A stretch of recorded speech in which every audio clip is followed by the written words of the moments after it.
আসসালামু আলাইকুম প্রিয় দর্শকবৃন্দু, আজকে আপনাদের একটা জিনিস দেখাই যে সমন্বিত চাষ কাকে বলে। দেখেন, আমি আমার নিজেরই ক্ষেত এটা এখানে আমি কলা গাছ লাগাইছি এবং তলায় কি পরিমাণ হলুদ দিছি। দেখেন একটু হলুদগুলো খুব সুন্দর, যতদূর চোখ যায় আপনি দেখেন, যতদূর চোখ যাবে ততদূর হলুদ আর হলুদ, হলুদ আর হলুদ।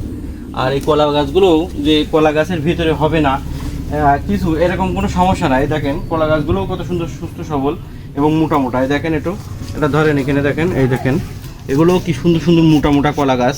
ঠিক আছে, কোনো কোনো কলা গাছেরও কোনো ডিস্টার্ব নেই। হলুদ গাছের গোড়াগুলো দেখেন ফেটে ফেটে আপনার হচ্ছে খুব সুন্দর হলুদ ধরবে বলে মনে হচ্ছে। তারপরে বর্ষা হয়েছে তো অনেক একটু, এই জন্য আর কি একটু কম আছে, না হলে অত্যাধিক হতো, এত পরিমাণ হতো যে বলার অপেক্ষায় রাখে না। ঠিক আছে, তা আপনারা এইভাবে চাষ করলে কিন্তু অনেক লাভবান হতে পারবেন, যে একসাথে কলা বাগান এবং কলা তলায় হলুদ কিংবা ওল এইসবগুলো দিতে পারবেন, দিলে অনেক লাভবান।